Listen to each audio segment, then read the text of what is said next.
Hello there, Assalamualaikum. I'm Shira Abang Mansour and you're now watching TVS English News at 5. Let's get to the headlines. The ambassador of Brazil to Malaysia, Ari Norton D. Murad Quintela, is interested in algae-based sustainable aviation fuel, SAF, produced in Sarawak. The desire was expressed during a courtesy call to Sarawak Premier, Dato' Patinggi Tan Sri Abang Jari Tunopeng, earlier today. Quintela also said he was fortunate to have met the Sarawak Premier, who is also the State Minister of Energy and Environmental Sustainability, to discuss energy-related matters. I'm particularly interested in sustainable aviation fuel, which I know is a topic of great interest to the Premier of Sarawak, and that's something that is beginning to be of interest in Brazil too. So maybe, I know that Sarawak is studying the use of algae for sustainable aviation fuel. So that's definitely something that Brazil would be interested in looking into. Other matters discussed during the call was Brazil's interest in expanding halal meat exports to Sarawak and Sabah. Brazil is the world's leading exporter of halal meat and poultry. Meanwhile, Nepal expresses eagerness to establish collaborative ties with Sarawak, encompassing areas such as culture and climate change. Nepalese ambassador to Malaysia, His Excellency Dili Raj Podal, in his maiden courtesy call to Sarawak's Premier, Dato' Patinggi Tan Sri Abang Jari Tunopeng, discussed these matters and explored avenues for cooperation. Yes, there are a couple agenda that we mentioned, like how we can extend our trade and how we can exchange our culture in between, which we have the very nice culture to each other. And not only that, but also we can work together in climate change sector. This is the global issue. He emphasized the long-standing bilateral relations between Malaysia and Nepal across various sectors, particularly in labor. Recognizing the changing times, he emphasized the need to further enhance the bilateral ties for the mutual benefit of both countries. For some time now, both Malaysia and Sarawak have been actively engaged in developing food security, recognizing its significance amid the global pandemic.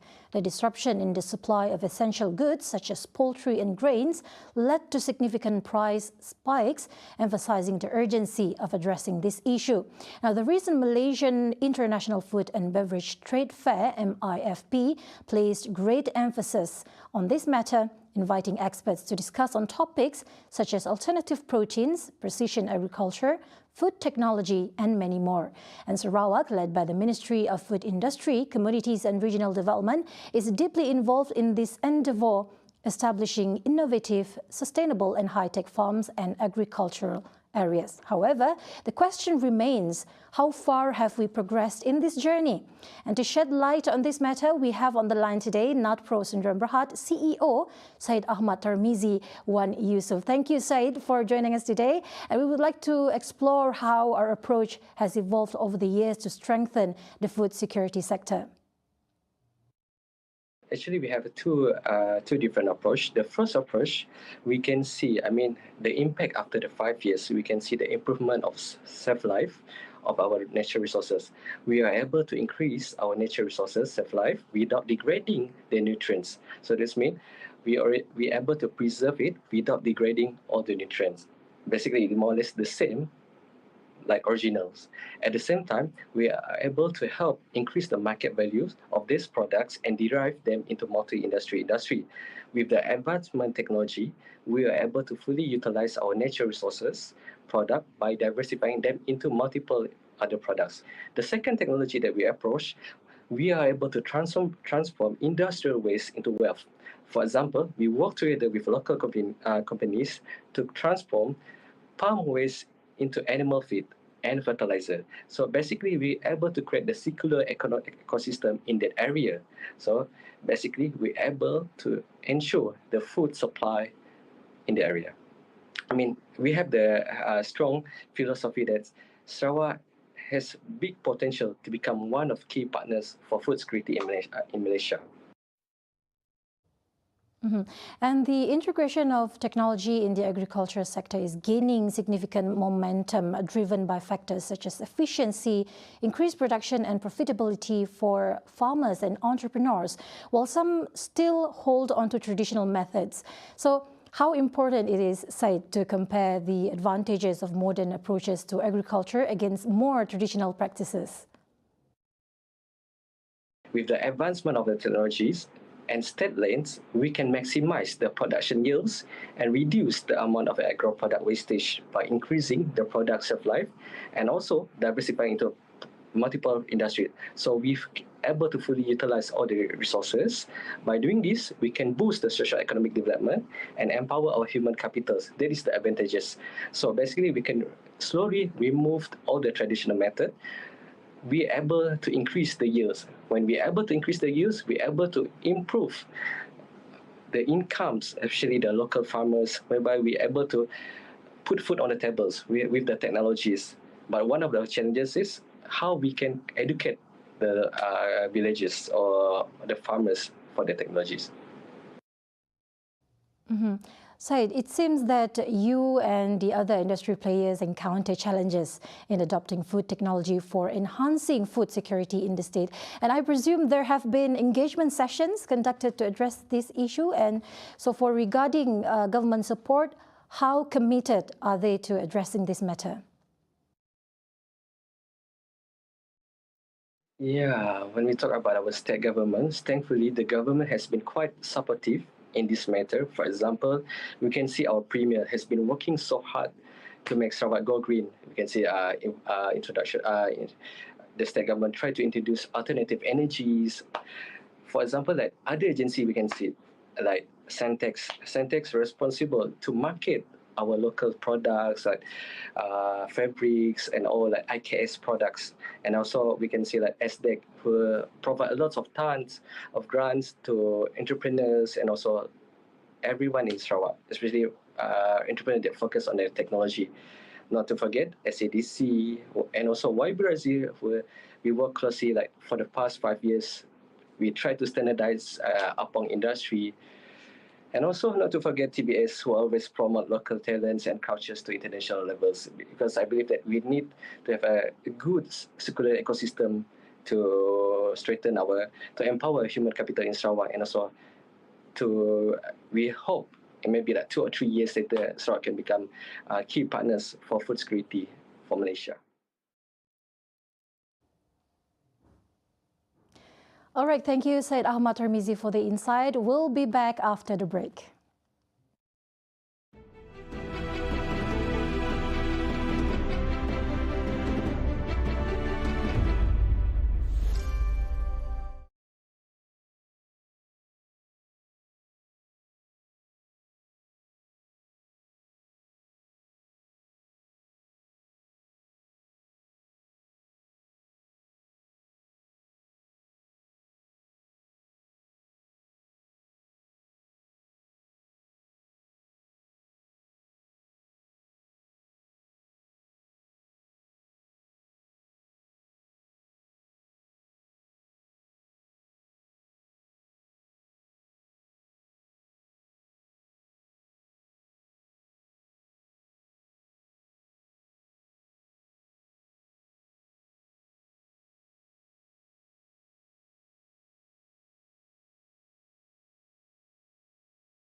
Welcome back.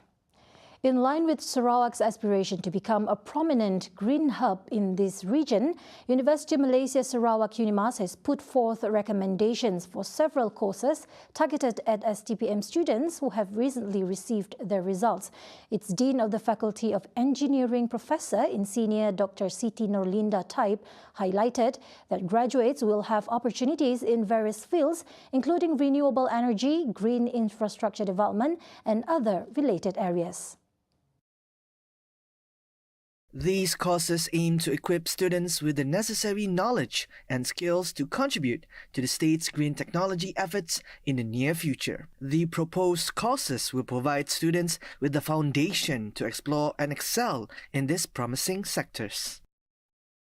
Making such choice would need also all students to ensure that they are relevant later in their career, especially relevant to the future needs of the state and the country, especially in its working force.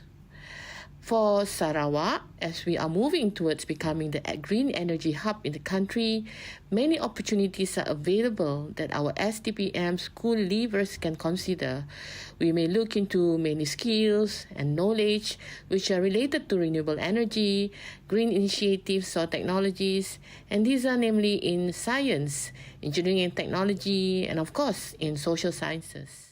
She elaborated that within the field of engineering, there exists numerous disciplines that can significantly contribute to the state government's green technology efforts.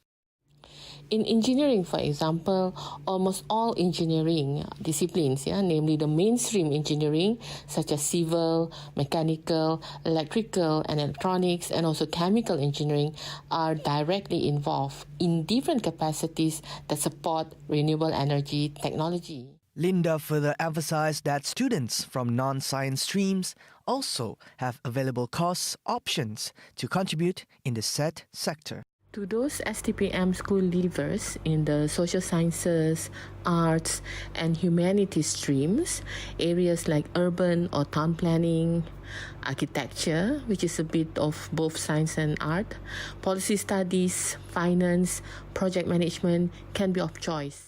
In all, I would say the choices are out there for our STPM school leavers to choose. And these are some of the areas that they may consider in support of Sarawak's aspiration to become a developed nation. My personal view, what's important is your passion, and use that passion to continue to contribute at your best level. Therefore, by combining personal dedication with the pursuit of sustainable practices, STPM graduates can play a significant role in driving Sarawak's journey towards a greener and more prosperous future. See the world closer with TVS as we bring you the latest news updates both locally and internationally. For more headlines, anytime, anywhere, just head on to our official website at tvstv.my or follow us on our social media platforms. And those were the updates on TVS News at 5. I'm Shura Abang Mansur. Thank you for watching.